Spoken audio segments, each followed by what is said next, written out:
दोस्तों, दिनाक्षी short hand में आपका स्वागत है। अगर आप चैनल पर नए हैं तो चैनल को सब्सक्राइब करें और बेल आइकन जरूर दबाएं। इस डिक्टेशन की एडवांस आउटलाइंस और वाक्यांश आप हमारे पेड बैच से प्राप्त कर सकते हैं।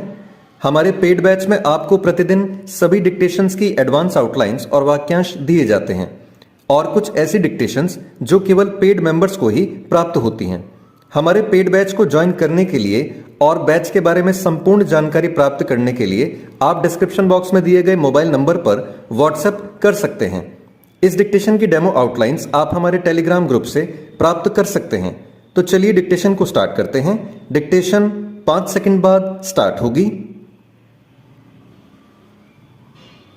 Ready, start.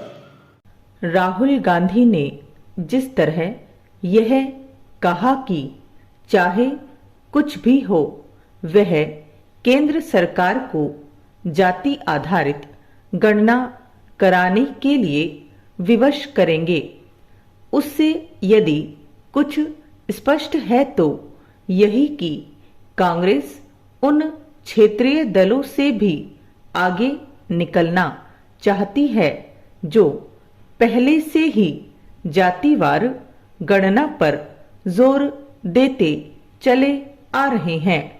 यह वही कांग्रेस है जिसने मंडल आयोग की रपट लागू किए जाने का पुरजोर विरोध करते हुए तत्कालीन प्रधानमंत्री वीपी सिंह पर देश को जातीय आधार पर बांटने का आरोप लगाया था। आज कांग्रेस जैसे जातिवार गणना पर जोर दे रही है, वैसे ही इसकी भी मांग कर रही है कि महिला आरक्षण में अन्य पिछड़ा वर्ग यानी ओबीसी की महिलाओं को भी शामिल किया जाए।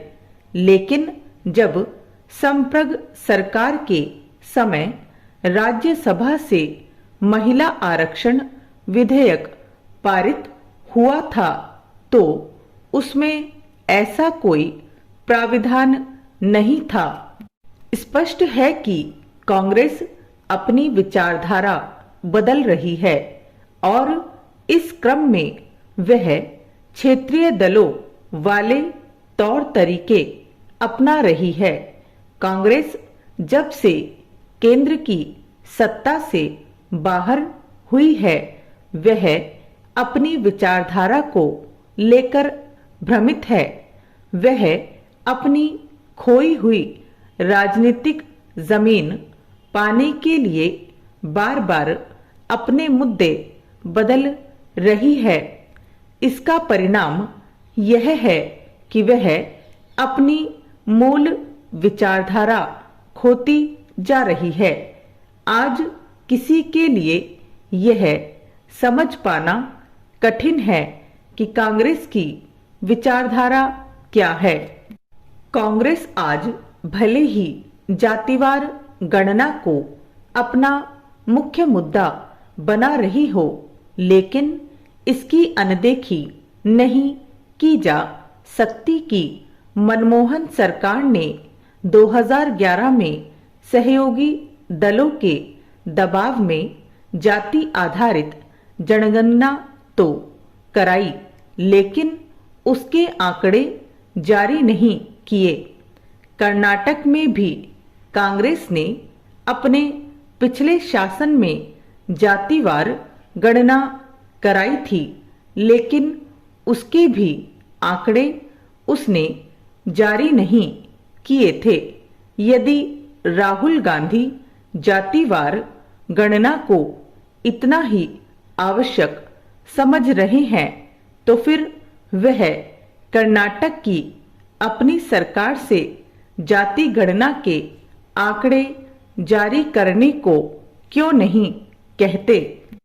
यह मानने के अच्छे भले कारण हैं कि कांग्रेस समेत अन्य दल आगामी 5 राज्यों के विधानसभा चुनावों में से मिजोरम को छोड़कर शेष 4 राज्यों यानी मध्य प्रदेश, छत्तीसगढ़, राजस्थान और तेलंगाना में जातिवार गणना को एक बड़ा मुद्दा बनाने की कोशिश करेंगे।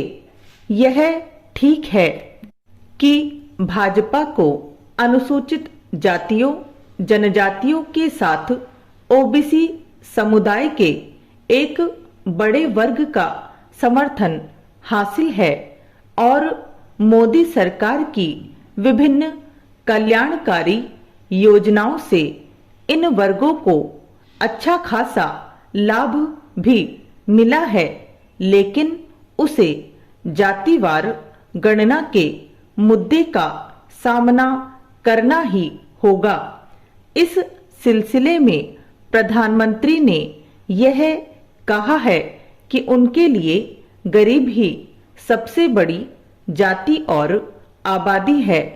यह एक सच्चाई भी है, लेकिन भाजपा को चुनावी विमर्श बदलने के साथ ही यह भी स्थापित करना होगा कि समाज को जाति के आधार पर बांटे बिना भी सामाजिक न्याय की राजनीति की जा सकती है।